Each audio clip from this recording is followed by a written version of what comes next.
Шли, пещеру нашли. Глазами хочется больше насладиться, чем снимать на камеру. Доброе утро уже из Казахстана, Да, доброе утро. из Аксу-Джабаглинского заповедника, точнее, мы сейчас еще в поселке. Спали мы крепко, очень устали, сильно. Почему мы вчера больше ничего не снимали? Мы приехали из Самарканда в Ташкент.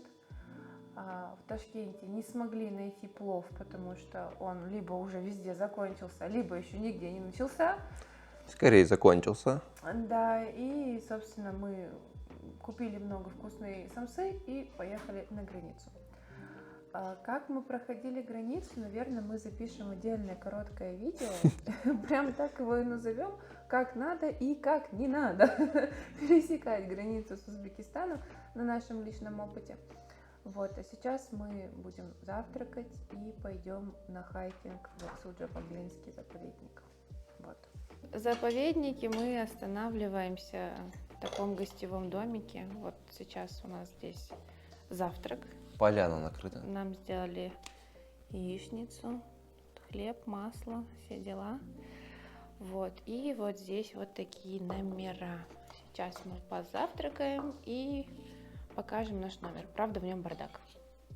Ну что, пойдемте, вам покажу, как выглядят гостевые домики Аксу-Джабаглинского заповедника. Тут у нас большой холл, большой стол, диваны, как целый дастархан у нас тут можно накрывать. Тут у нас находится кухня. Тут один номер у нас на 4 человек есть. Можно выбрать разное население. Тут номер можно выбрать на 3 человек. Тут находится номер на 2 человек. Тут находится общая, если кто хочет, там туалет, душ, стиральная машинка имеется. Но это туалет и душ, он нужен для номера, где 4-местного расселения. Там нету своего всего. Тут номер. И тут, собственно, та-дам! Наш номер. 2-местное расселение. Номер очень-очень просторный. Из окошка у нас открывается вид на горы. Прям идеальненько. Вот. Пойдем дальше. Самое главное. Туалет просторный. И эхо знатное. Вот. Ну, пойдем дальше. Тут неинтересно, но он есть. Так что в номере есть все блага полностью. Самое интересное, сколько стоит вся эта красота. Эта вся красота стоит 9000 тенге с человека. Что входит в 9000 тенге с человека? Сюда входит 3-разовое питание. Это ужин, завтрак и ланч, который вам дают с собой в экскурсию. И плюс проживание в этом номере. То есть мы считаем, что это очень выгодно. Вообще, Аксу-Джабаглинский заповедник – это очень классное место, и мы здесь были уже один раз прошлой осенью, но мы не снимали здесь ничего. Вообще снимать здесь на профессиональную камеру нельзя, это только за дополнительную плату, так же, как и летать, например, на дроне. Это очень прискорбно опять. Летать на дроне нельзя. Ну, за деньги можно. За деньги можно, да. Вот. Мы попробуем снять что-нибудь на телефон. В прошлый раз у нас это не особо получилось, а возможно получится прямо сейчас. Аксу-Джабаглинский заповедник – это самый старый заповедник на территории Казахстана. Он вообще находится на территории сразу 3 стран – Казахстан, Кыргызстан и Узбекистан. Всего лишь 10% его можно посещать, все остальное это заповедная зона, там действительно живут дикие животные, и в прошлом году мы видели очень много следов медведей, волков, лис и других маленьких уже там обитателей этого заповедника. И их подходы. Да, и их продукты жизнедеятельности. Собственно, по этим продуктам жизнедеятельности нам гид рассказывал, что это было за животное, которое здесь проходило. Попробуем поснимать в этот раз на телефон хотя бы кусочками, чтобы вы понимали, как вообще выглядит этот заповедник. И сейчас нас ждет пеший хайкинг 8 километров в одну сторону. Не знаю, насколько легко он нам дастся после 2 дней путешествия по Узбекистану, но, надеюсь, мы справимся. Осилим. Внезапно все планы резко поменялись. Нам сказали, что мы поедем на каньон на своей машине. Значит, нам не нужно будет идти пешком 8 километров в одну сторону, а нужно будет ехать. Вы рады? Я думаю, все очень. Все очень рады, да. Все вот выгружают тяжелые вещи из машины. Это неожиданно. Я вам с уверенностью могу сказать, что если вы здесь остановитесь, спать вы будете сном младенца. Здесь тишина, удобные кровати, спится вообще шикарно. И рядом как раз с этим гостевым домиком находится здание администрации, где вы можете оплатить вход, въезд в национальный парк и гида. Когда мы были здесь осенью, мы ходили на водопад. И мы ходили 6 километров пешком в одну сторону. А на каньон, получается, можно добраться 2 способами. Либо на своем авто, если авто позволяет его габариты и его возможности, либо на арендованном авто заповедника. Но нам сказали, что наша машина там легко проедет, поэтому мы не идем пешком 8 километров, а едем на своем автомобиле с гидом.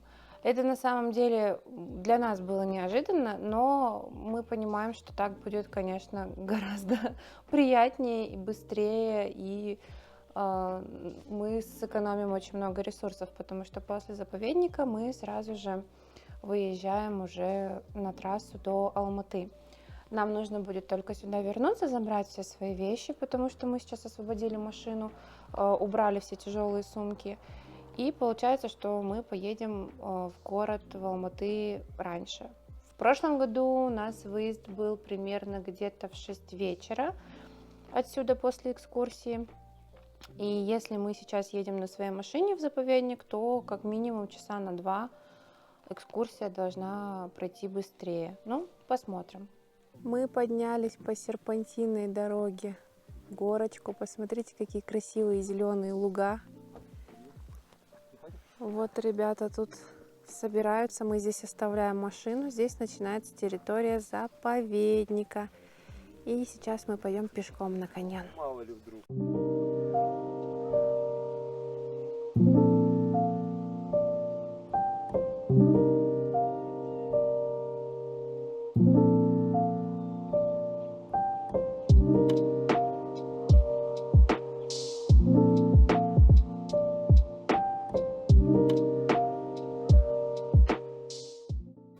Шли, пещеру нашли. Красиво как.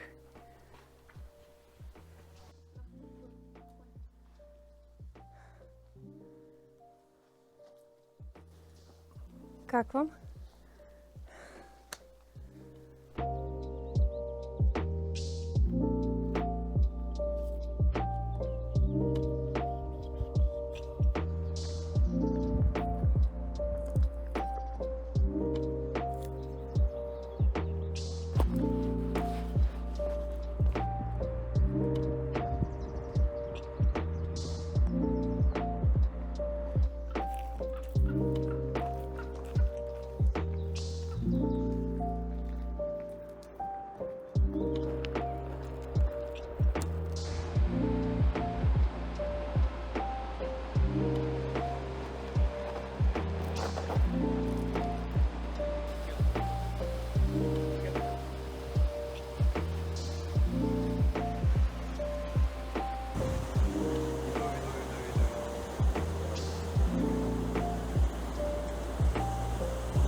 Мы спустились. Да, спустились мы. Час у нас был хайкинг, где-то километра Полтора-два полтора-два максимум.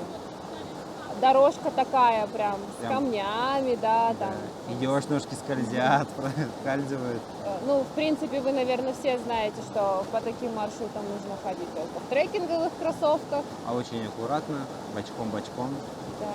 Виды по дороге были прям... Мы очень мало снимали, потому что глазами хочется больше насладиться, чем снимать на камеру. Но кое-что все-таки мы сняли вам по дороге. Растения, скалы. Да, сейчас постараемся снять еще что-нибудь. Но ножки подтрясываются, если честно. Хоть мы и натренированные по таким видам ходить, но все равно ноги трясутся. А вода какого-то прям молочного цвета такого. И течение на самом деле прям очень мощное. Да. Мне кажется, это рай был бы для рафтеров поплавать. По такой речке. Да, прям очень круто. Чтобы перейти через реку Аксу, тут сделали такой вот мостик. Ты идешь по этому мостику. И вот такой вот вид шикарный открывается. Проходишь дальше. Тут вот такое. Я считаю, ради такого стоит потратить свое время, свои силы, чтобы посмотреть на эту природу. Если честно, у нас от такого свежего воздуха, как здесь, просто кружится голова. Но голова-то кружится, но мы очень довольны и ни капельки не жалеем о том, что мы оказались именно здесь. Мы давно хотели сюда попасть, именно на каньон реки Аксу. Мы знаем, что на каньон реки Аксу можно попасть еще со стороны Шымкента. Там открываются тоже красивые виды, но мы хотели попасть именно на каньон реки Аксу со стороны Актуджо-Багринского заповедника. А вон там сидят ребята, отдыхают. Морально мы готовимся к подъему обратно наверх, чтобы отобедать.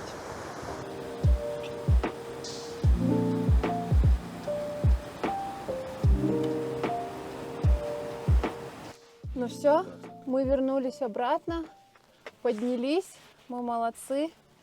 Подниматься наверх, конечно, сложнее, чем спускаться вниз, но не сколько физически, а сколько в плане, наверное, вот давления. Когда ты начинаешь подниматься наверх, еще жарко, от речки идет испарина, душно, голова начинает кружиться.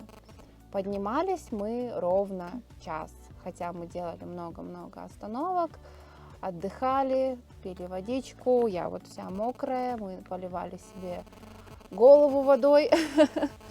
Вот. Но в целом сейчас мы чувствуем себя все очень хорошо. Тут нам приготовили обед.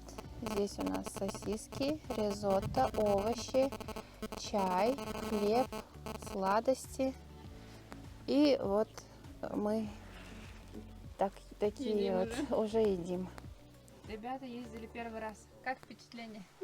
Офигенно. Других слов нет. Что больше понравилось? Все больше понравилось. Все больше понравилось. Абсолютно все. Особенности Самарканда, это точно. Не, на самом деле очень круто. Вообще полностью поменялось мнение о соседних странах, об Узбекистане и в Аксуджо-Багринском. Было очень сложно, но очень-очень круто, поэтому я советую. Еще поедете? Конечно. Естественно. Стопудово, да. Ну что? Нагулялись, Ой, нагулялись, накатались. накатались. Домой едем. Ташкент, сначала Шымкент, Ташкент, Самарканд, потом в обратном порядке и Аксуджо-Багринский заповедник. Вот такие выходные, всем рекомендую. Да. Теперь мы едем домой, отдыхать, набираться сил и готовиться к новым путешествиям.